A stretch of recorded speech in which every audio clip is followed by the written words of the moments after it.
The following was recorded in front of a live studio audience at the Studio 21 Podcast Cafe. This is the United Podcast Network. Welcome to the Friends in Recovery podcast, the podcast that is here to help you, a loved one, or a friend get started down the road to recovery. This is the Friends in Recovery podcast, brought to you by the Genesis House. Genesis House, providing a safe, nurturing environment to heal from addiction since 1992. Please be a friend and share our message with a friend on Podbean, iTunes, iHeartRadio, or YouTube. And now, here are your Friends in Recovery. Hey everybody, welcome to friendsinrecoverypodcast.com. We're podcasting live from Studio 21 Podcast Cafe in the lovely city of Salem, New Hampshire with our producer extraordinaire, Ed Sullivan. What's up, Ed? How are you? I'm Mike Miles, also known as the Podfather. And I'm Ed Chionchio, known to Mike as Jersey Ed. Jersey Ed, or a Dirty Jersey, whatever. That's right, that's right. And we have a guest today. We're going to get to her in a moment, but do you have some business here for us, Ed? I do have some business, Mike. I want to thank Genesis House, as you heard on the intro of the show. Without them, we couldn't do it. If you need to get a hold of Genesis House, 800-737-0933, or the website is genesishouse.net. You can get a hold of anybody, all the good folks down there. And Mike, I know people like to get a hold of you at 3 a.m. So yes. Why don't you give that number out where they can ring you up at? And they can ring me up at 978-746-1717. And I have that phone with me 24/7, 365. 978-746-1717. Also, you can email me at help@friendsinrecoverypodcast. We're looking for speakers all the time, just like our speaker that we're going to have on next. Correct. And also, we have our alumni series going, which we recorded a few of those now and soon to come. And we're looking for more alumni out there. So alumni, get a hold of us at help@friendsinrecoverypodcast.com, or you can email Skyler N. That's SKYLERN at genesishouse.net, or Melissa H. at genesishouse.net. And just make an appointment with them, and we'll get you on the show. Either you can come here to the studio if you're in the area, or we can beam you in via satellite, right, Ed? Yes. So I keep telling you, it's not satellite. Well, I'm trying here. So, also, don't forget we're Facebook Live now, which is doing well. Ed's doing fantastic. YouTube, and you can get us on all the podcatchers. And also, make sure you subscribe. It's really important because anytime you subscribe to any of the podcatchers, it'll come up and remind you that our ugly mugs are on your YouTube or your Spotify, and we're there waiting for you. That's right. That's right. Back to you, Mike, in the newsroom. So we're in the business of helping people get clean and sober, try to lead them in the right direction, hopefully provide some very good, constructive information. And we've had a couple of good guests the last couple of shows, and it seems like we have another one here, Ed. We have a Virginia Mills, but she wants to be called Ginny, which one of my close friends is a Virginia, and we call her Ginny, and I like that. And so it's Ginny Mills of Full Life Counseling in Winston-Salem, North Carolina. Ginny joined the field 25 years ago and now owns and operates Full Life Counseling in Winston-Salem, and co-owns Parenting Through Addiction, which I'm so eager to listen to because, me too. Boy, most of my clients come with their parents. And, parentingthrough-addiction.com. She's a double deacon graduate of Wake Forest University. That says a lot. She's probably smarter than both of us. And her past experience includes directing a residential treatment program, leading as the chief clinical officer for a Partnership for a Drug-Free North Carolina, and serving on the North Carolina Substance Abuse Professional Practice Board. She has a strong understanding of complexities of addiction, and recovery, and is privileged to join with individuals and families on a journey of recovery, which is usually a rocky, rough journey. And God bless anyone that's traveling that road, but God bless the people that help them too, because we're all part of that. And absolutely. She loves to scuba dive with her husband and travel and ski with her adult daughter, one of whom is in recovery, and we all also have family members in our Absolutely. our lives that We are all in have recovery. something all together. Well, that was quite a bio. Thanks for joining us, and we'll see you later. That was a great show, guys. Hi, Ginny. How are you today?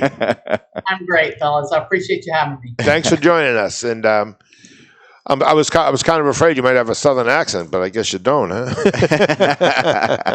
So tell us about what are you doing today? What's going on? So, earlier today, I had an opportunity to do a demo for the refuge down outside of Ocala, Florida, about our parentingthrough-addiction.com resources for families that we want to help them plug into.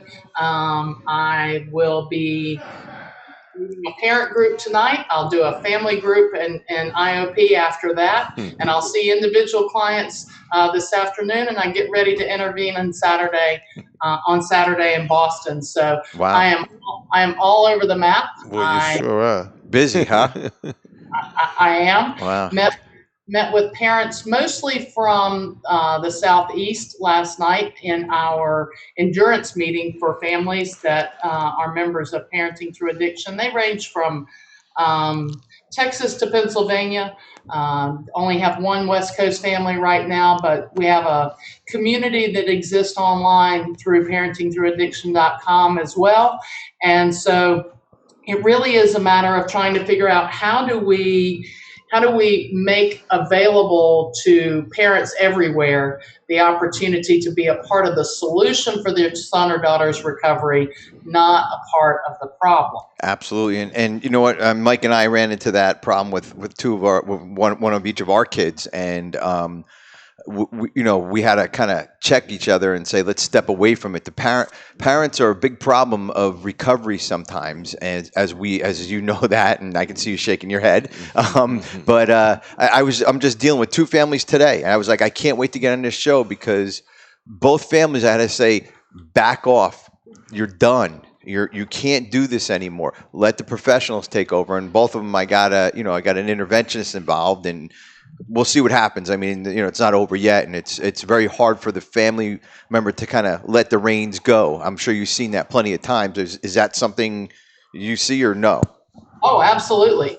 And one of the things that I think is really important, and this is not to disparage the family programs that are available in 12-step recovery like Al-Anon and Nar-Anon. But when a family member walks in those environments and the message is, you can't talk about your qualifier, that you aren't here to talk about your son or daughter, you're here to talk about yourself, you're here to work on your own recovery. Let me tell you something, guys. Parents, and you know this from your own experience as parents, as do I, we are hardwired to love, provide, protect, nurture, and rescue our young like every other mammal. Yep. And when somebody says you need to, let them fall, that is so counterintuitive to it's in our cells as parents that we are supposed to take care of our young. And so part of what I do with Parenting Through Addiction is help them figure out how to reframe that, how it could be providing an opportunity for a son or daughter to be in a safe, reasonably drug-free place by letting them stay in jail. Mm-hmm. That may be a form of rescue. Mm-hmm. Well, it's funny you say that, Ginny. I have my own clinical practice. I'm a clinical social worker, licensed alcohol drug counselor. I've been doing this for about 20 years. I'm also a retired police officer for 35 years. So I've been a busy guy. But what I've found with a lot of my success with clients with the drug addiction, especially with the fentanyl, heroin epidemic we have going on in this country, what I find is I have more success with clients that are on probation, that have to adhere to urine testing, that have to adhere to probationary requirements. And as a result of them knowing that if they screw up their urine test or not showing up for probation or not paying that community service back or not paying a fine, that they're going to have some consequences which are going to take away their freedom. So that success comes along, not as much as I'd like, but that's where I get a lot of success from, as a result of the courts and the criminal justice system. But if a parent rescues that son or daughter from every legal encounter, then that extra layer of accountability and safety net that really provides leverage for them to stay in recovery isn't present. Yeah. Right out the window. You're I right. agree with that because I just was dealing with a parent. I said, well, let him go to jail. Well, she's been in jail or he's been in jail. Okay, so how long did he? Well, I went and bailed him out. No, you don't go bail him out, because they know, the addict knows. And Mike, this is no surprise, but, it's not, I'm breaking his hand. Anyway, we're both in recovery. We put it out there all the time. And we know if we can latch onto that person and we can suck the life out of that person, and get what we need. I shouldn't say we. I should say our disease does that. And Right. we don't care who we hurt. I always share, when I share my story in the rooms. I always say that my disease was always first. I didn't care about my family. It was my best friend. It didn't matter if I hurt my family, if I took money away from. Of course, as a human being, I didn't want to do it, but I had to do it as a disease. As the disease took over my body, I had to do it. I had to take all that money. I had to take my time, my fatherhood away from my children, and me being a loving husband away from my wife at the time. And we don't care. We don't care at all, And I had a wife that fed into it, but from your perspective, what's the best thing? Because I always tell the parents, don't let them in the house. Well, they're going to die out there. What do you say to that? Like, they're going to die out there. I just want to hear it from a professional.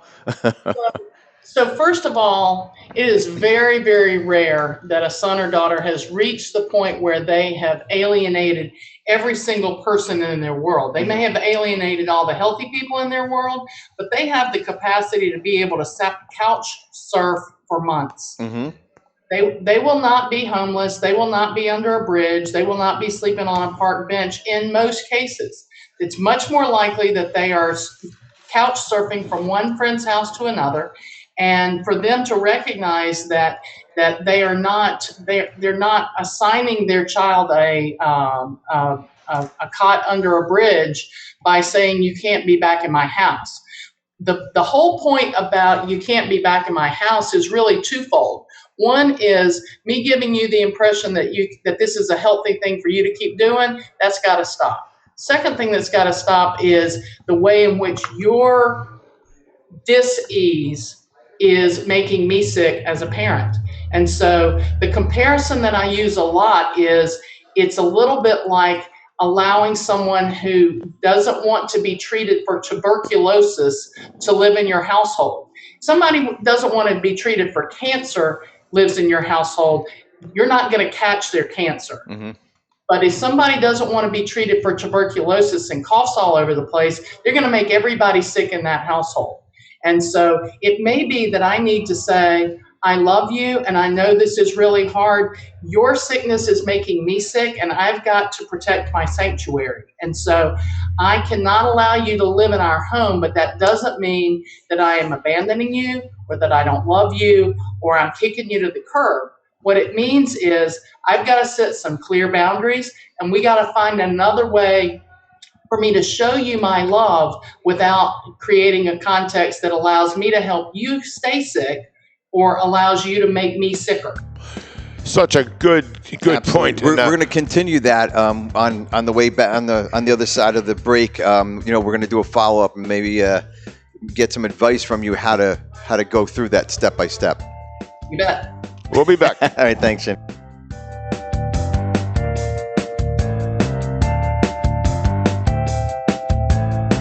Genesis House is a premier substance abuse and rehabilitation facility located in beautiful Palm Beach County, Florida. We have been providing the highest quality of addiction treatment since 1992 and are accredited by the Joint Commission. We offer a range of programs that include detox, residential treatment, dual diagnosis, a Christian track for people who want to incorporate their faith into treatment, a uniform services track, and we work with most major insurance carriers. Genesis House is led by a dedicated team of administrative and trained clinical professionals, and we stand on our commitment to excellence in recovery services. Contact us today to find out more about our program. Take the first step and call Genesis House at 800-737-0933 or visit us on the web at www.genesishouse.net. That's 800-737-0933 or www.genesishouse.net. Begin your journey to a long and successful recovery with Genesis House. Hey, welcome back, everyone. Friends in Recovery Podcast.com. Podcasting from Studio 21 Podcast Cafe in Salem, New Hampshire. And we have our guest, Ginny Mills, and she's down in North Carolina. No, you're in Florida today. Is that correct? I'm in North Carolina. Today. I'm in Florida on Sunday. What are you doing up in Boston? I heard you say you're coming to Boston. What are you going to be doing up here? I'll be intervening on Saturday. Oh, very nice. Well, it's going to be 100 degrees, so you'll feel at home. Well, before we took a break, we were listening to Ginny talk about the steps of, well, not the steps, but what it's like to that child to be on the outside world and us have no idea. I think that was a good window of giving the parents the understanding of, because you could say, let the kid go, don't let him back in the house, let him do what he does. But you're right, an addict is a good salesperson. They will take care of themselves. They're very self-sufficient because they get their dope money and their drug money or their booze money whenever they can, and they'll always find a couch to land on. And I know that as a fact from my daughter. My daughter ended up in Chicago. She ended up in Miami. She was all over the place, New York, wherever it was. She ended up on somebody's couch when I had to say enough's enough. But I didn't see that. You don't see that through the shades when they're pulled down. But that was a very good window that you gave us as far as seeing into that other world. I think that parents need to be able to be prepared to understand, though, what's driving that manipulative behavior that you were talking about earlier. That manipulative behavior is really driven by the person with addiction's inability to tolerate discomfort. Mm-hmm. And I heard a guy down at a conference one time, and I've expanded on this, so I can't take all the credit for it. But he talked about how when a person with addiction is in a corner and they feel so much distress, they have so little capacity to delay their gratification that what they're really looking for is to get that person to back off of that reasonable limit, expectation, or boundary. Mm-hmm. And so if that person with addiction can cause that parent to feel guilty or sorry for them or afraid that if they hold that boundary, something terrible is going to happen to them or happen to the parents, if they can make them doubt their memory or their judgment, if they can threaten to embarrass them in public or in the workplace, or, and here's the trickiest one of all, if they can make them hopeful that if they just back off this time, right, everything's going to be okay. That's right. And that's the tricky one. When they can say everything that that parent wants to hear, but it's coupled with that plea to back off of this expectation or boundary, then maybe that parent is going to back off and sabotage their boundary. Mm-hmm. And so parents need to recognize that manipulation is driven by distress, hold their ground, but increase their compassion, mm-hmm. because that manipulation is driven by distress. And when you hold a boundary for someone with this disease, it makes them feel worse. It makes them feel more uncomfortable. And as parents, we need to be willing to offer comfort at the same time we hold that boundary. Exactly. And I always tell the parents that, listen, you don't take the phone call. Don't listen to their crap, because you're going to feed right into it. Give it a month, give it 3 weeks. If they want to get into treatment, take that phone call, get them into treatment, and then don't worry about it from there. Shut them down. Don't take their calls from treatment. First of all, they're not going to be able to call you from treatment more than likely, or text you. Their therapist will. And if they're leaving you a message or whatever, completely ignore it. Don't worry about it until maybe they set a goal, 30 days, 90 days, 60 days, whatever it is. I don't want to hear from you until you're 30 days clean. Then we'll talk about saying hello to each other. Is that a good start as far as keeping those boundaries and keeping you and as a parent in check? certainly anytime somebody is in treatment, the people who love them need to see that as a vacation. Mm-hmm. Absolutely. I tell parents all the time, once their child or young adult is in treatment, go home and get a good night's sleep. You probably haven't had one in a while, And this is, the empathy that we carry for our kids and the natural nurturing that's within us as parents. I mean, it's hard to shut that off. And especially what you said earlier, which makes so much sense, when there's turmoil, when there's a possibility of death, or you're reading the paper and your neighbor's kid died, or your nephew or your niece or someone that heightens your concern. And Right. it's just very difficult to get parents to shut that off. And I know from my own experience, you have to get out of the way. Yeah. And a dear friend of mine, John Kelly, who I often bring up on the show, he wrote a great book, a parenting handbook. I forgot the name of it, but he's a very good therapist down in New Jersey. He gave me my start, and he always said, Eddie, you know what? You could put the addict in treatment and take care of him, but if you don't fix the family, the addict's going to come back and relapse. And it is so important to make sure that the family gets into a program like yours or into your parenting through addiction, which I love, the PTA, the other PTA. That is great. I like that. And that's where the book of rules come in of parenting. And in those kind of meetings, we have one up here in the New England area called Learn to Cope. I'm sure you heard of them probably. They're huge up here, and I'm guessing you do the same thing they're doing, and it's a wonderful, wonderful program. And I don't know much about your program, but it sounds like you're doing exactly what needs to be done with these parents. Parenting through addiction is really a combination of inspiration, education, consultation, and support. Parents will not necessarily show up for themselves because they want support. It's not a club they want to be a member of.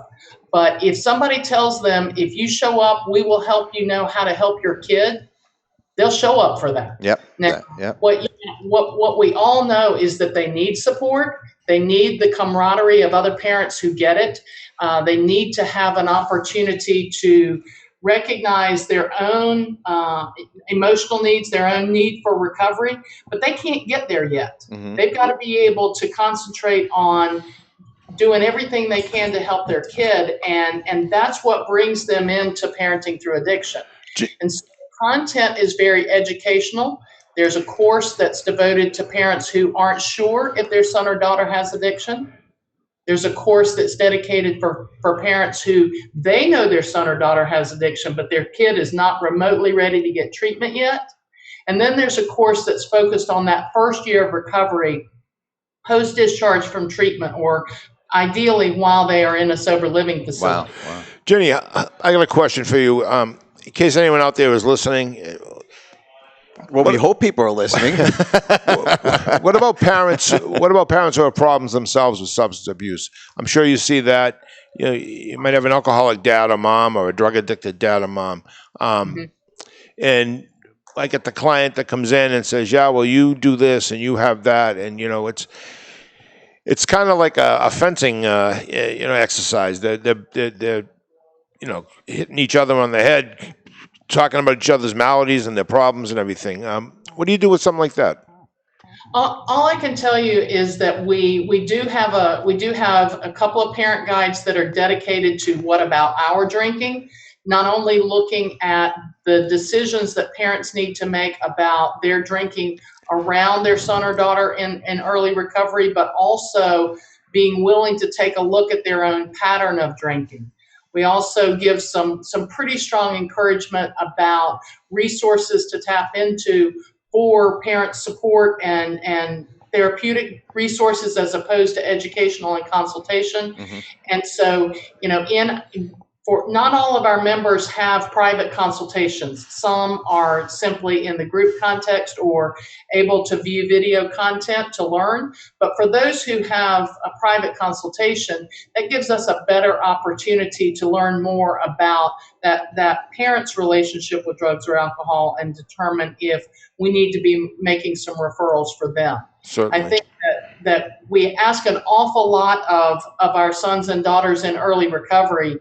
And if we as parents aren't willing to look at our own stuff, either as it relates to our parenting, our marriage, our own our own emotional needs or our relationship with drugs or alcohol, we're not modeling the behavior that we're asking our sons and daughters to do. Absolutely. Great answer. Ginny, if somebody needs to get a hold of you, and give us a quick, I mean, we have there's a lot of good information here in this short period of time, but give us a quick overview of what your program's about.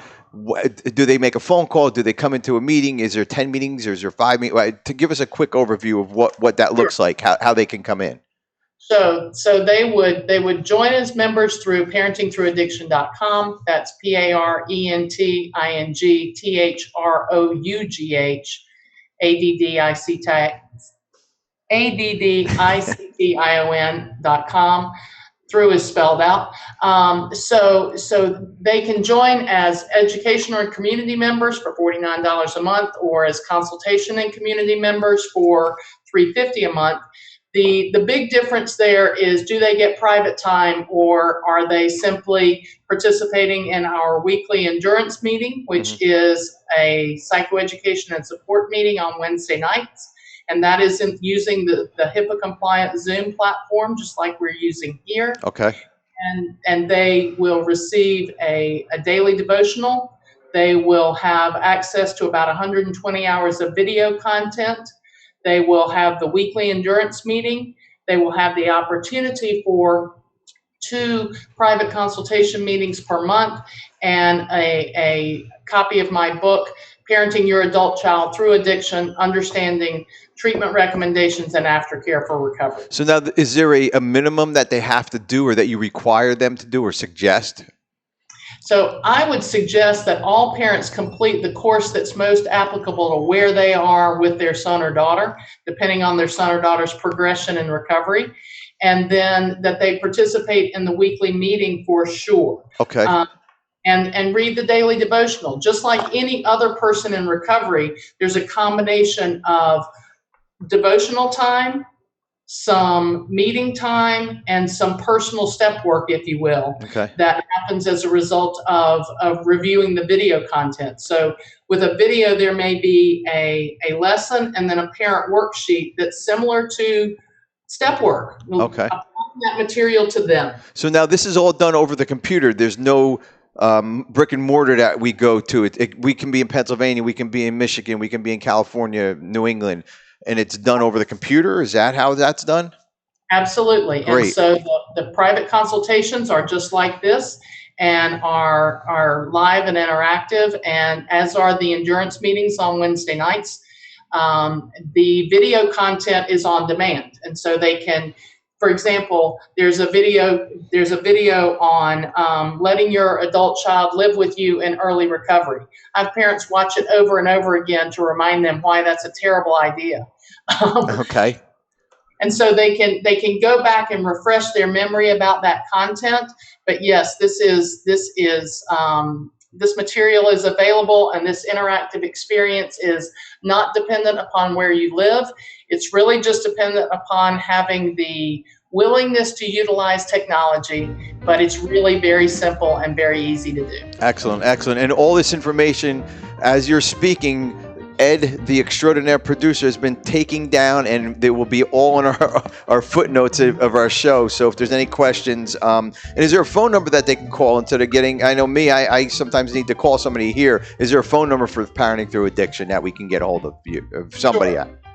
Sure, they can call me at area code 336-978-7874. Oh, you cut out. Say it again. 336-978-7874. Perfect. And if there's any questions for us, or if you want us to get a hold of Ginny anyhow, help at Friends in Recovery Podcast, and also go to our website, friendsinrecoverypodcast.com. And Ginny, it was a pleasure having you on the show. A wealth of information. The family piece is always near and dear to my heart. I love having guests like you on. Keep up the great work, and let's stay in touch. All right. Sounds like a plan. Please feel free to share my information. We will. Thanks, Ginny. Thanks, Ginny. Okay. Stay sober, everybody.